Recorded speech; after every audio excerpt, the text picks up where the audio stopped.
Hi sewing friends, I'm Karina from Lifting Pins and Needles. Welcome to my channel.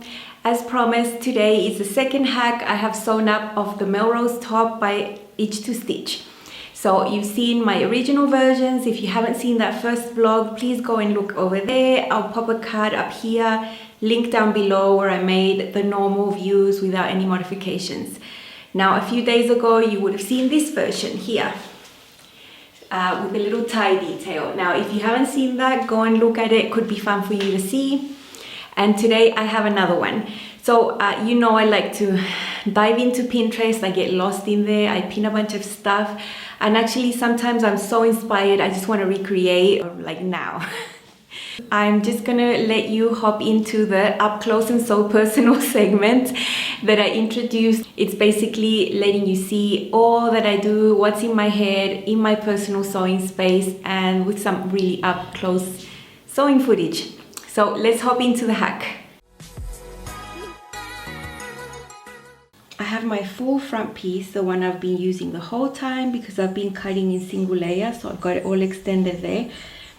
And this is my inspiration picture. You see it's a similar type top with this type of sleeve. I think this one's baggier, but I'm not after that look. I'm after the color blocking inspiration.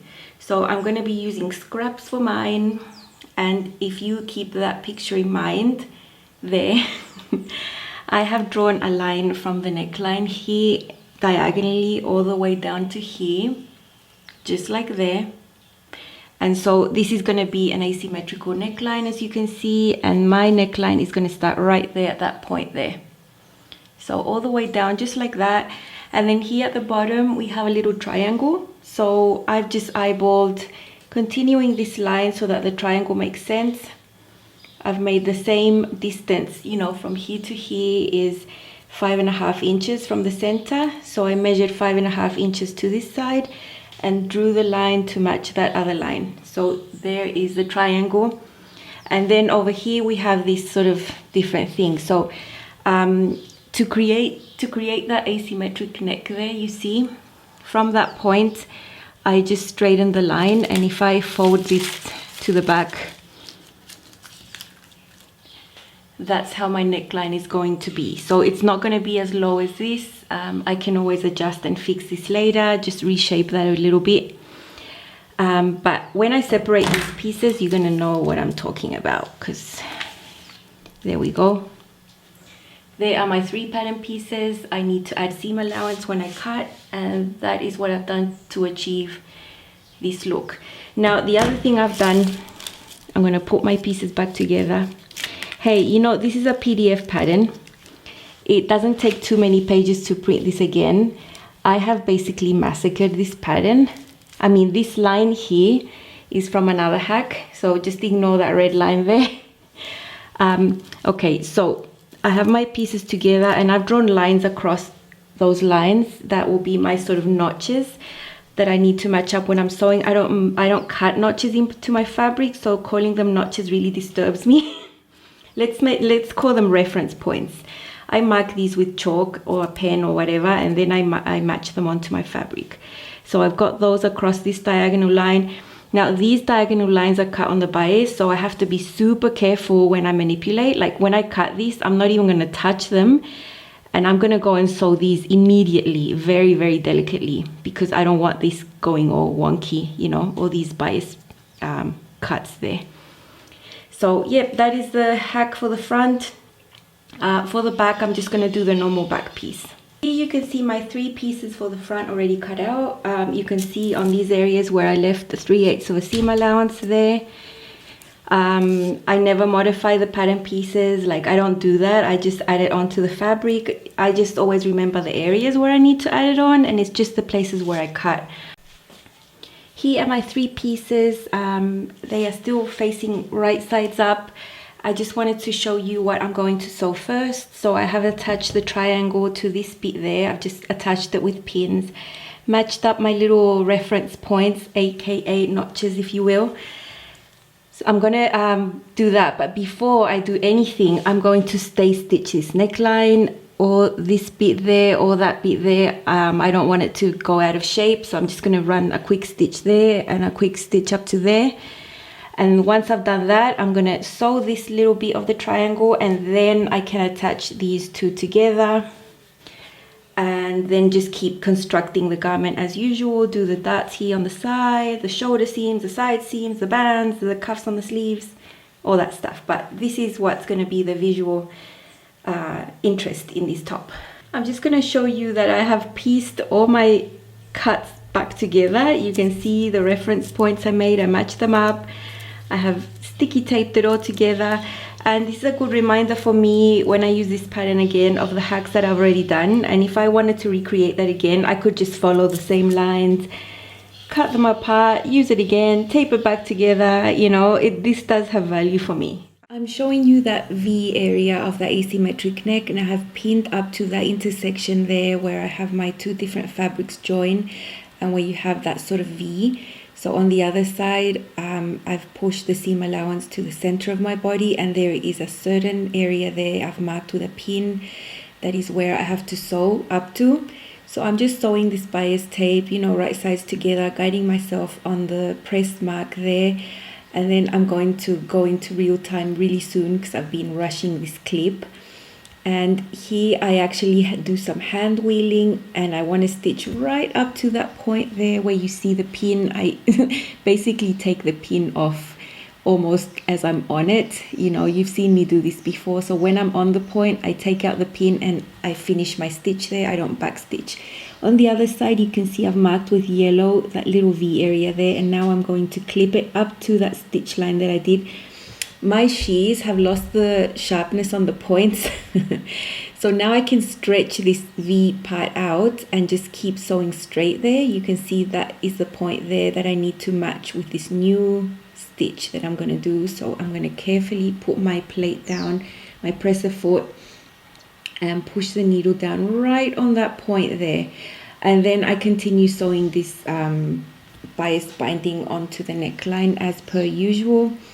So now you see me flip it around and it looks really wonky like that. You know, now I'm going to fold that bias tape onto each other there and just make it continue the line from the neckline. So you can see the line goes straight up. I'm going to pin that there to keep it in place, and then I'm going to put another pin there to keep that in place from shifting.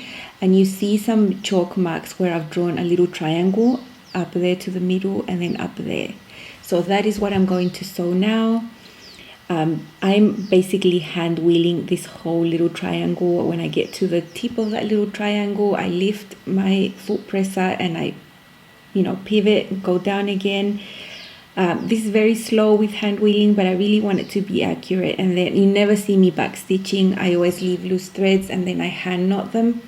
So now I'm going to clip into that tip of that triangle. You see me struggling with my shears. They do not have good, you know, sharpness there. Now I open this up and then I have to flip it under, and those little flaps underneath, you have to put one to one side, one to the other to reduce the bulk.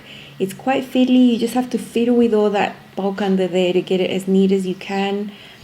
And now I can just pin this bias binding backwards, you know, like normal. All that flappy bit is very, very fiddly, but I just took my time and tried to deal with it as much as I could. You know, there you can't see any bulk underneath that point there on the back, and that's where I'm going to sew. I've marked that with a pin, and of course I am going to pin it all the way around. You know, I love using a lot of pins, and then I'm going to go to the trouble of hand basting it. Once everything is hand basted securely, then I can go ahead and stitch everywhere. So that little intersection there is the most delicate, and look at my finish. It's not perfect. I've blown it out for you. It could have been better, but it's the best that I could do for such a fiddly technique. Okay, as you see, when I am inspired by something, a garment, I'm inspired usually by the design lines, not by the colors or the fabric or the texture. I don't want to recreate the exact same thing I'm seeing. I want to be inspired by the design, and that is what you saw me do, because I'm using totally different fabrics. These are all scraps from things you might have seen before. I made a pair of culottes, Aran culottes by Style Arc. I made a Berta dress from this one, this asymmetric neckline, and this red down here at the bottom. I made the lyric peplum top from Love Notions. So these 3 fabrics are all the same type of crepe. They have the same weight, they have the same texture, they are basically the same fabric, only in solids and in print. So it was perfect to match them together, and I thought the colors would go really well. Now, you saw me doing this fiddly bit with the asymmetric neckline. I am going to link in the description box a better video that I found with the exact same technique, where they actually do it in proper like cotton fabric with contrast colors and contrast thread, where you can actually really see well what they're doing. It's only music. I think they have some subtitles in what seems to be an Asian language. I don't understand, but it's very visual, very easy to understand. And it's the same thing that I did for this tricky bit there. Now, I could have done the bias binding in this fabric, and then you wouldn't have really noticed if I made a little tiny error, you know, it wouldn't be so noticeable. But for the lyric dress, I'd made so much of this red bias tape, I had some left over, so I just decided to use it here. And also to create contrast, because I only had this little red bit there, I wanted to have a little bit of this dark red up there too. So this fabric was easier to work with than all these silky bits that I've been using, you know. This was much more stable and easier, although I still basted the neckline and all this jazz. So I love this. I'm gonna put it on so you can see. Okay, you can see it on now. You see this asymmetric neckline is not low. I'm not showing anything. My bra strap is way over here. I do this all by eyeballing. I can sort of figure out proportions on my own. I don't want to give you measurements exactly of things because I think that could limit you and your creativity. But you just saw the neckline was like up to there, and maybe there's like an inch from the neckline after I dropped it, an inch, you know, that goes down to there, and then you get this asymmetry that I love. The top is the same as all the other ones, same fit, same size, everything. It's just that, you know, I did the front different. The back, I did it all in the print because I had enough to do it in the print, and these are just scraps. So I love when a pattern is so well made that it can showcase your pretty fabric if you want to make the normal version out of your prettiest print. And also because it's a simple design, you can be creative and create hacks. Now, I have compiled a few photos of other things I've pinned that I've been planning to make with this pattern that I'll be, you know, making as time goes by, not right now, but things that have really inspired me and that I want to recreate. So the first one is another color block top that you can see there. The cut lines are in different areas. Of course, I don't like those colors, or, you know, I just like the design lines. Then on the shoulder seam, as you're seeing, I could omit the bands and put a zipper there. I really like that, and I think that could be done with a more stable fabric like linen. This next one is also a color blocked one, just with diagonal cut lines that I would have to place on my pattern using scraps and colors that match. I really love that idea. I think it's really cool, and it brings the eye sort of like that to you. So I like that. Now the next one would be harder to do because those rouleau loops are not easy to do. But if I can figure out how to do them really, really well, I'd love to have that detail on the shoulder with those buttons. I think it's really cute. And for the last one, I have this peekaboo back sort of thing. It's just an idea. I would of course modify that to have a smaller opening so that no bra or anything would be on show, but a little triangle thing of skin at the back is not a bad thing. And you can just keep the front plain. So those are ideas I've been playing with, and I'm really excited. It's a great pattern. I think this is the last day it's on sale, today, Tuesday, for 20% off on the website, and my affiliate link is down below if you want to have a go at making this pattern and hacking it like I am. Thank you so much for watching. Don't forget to like, subscribe and share, and I'll see you soon. Bye. I don't usually go out this late at night, the place where the animals go. But baby, I'm here and I'm watching you move. There's just one thing you should know. You should get to know me. Kick it with the harmonies. Let go of your worries. You should dance with me. I don't usually go out this late at night, to the place where the animals go. But baby, I'm here and I'm watching you move. There's just one thing you should know.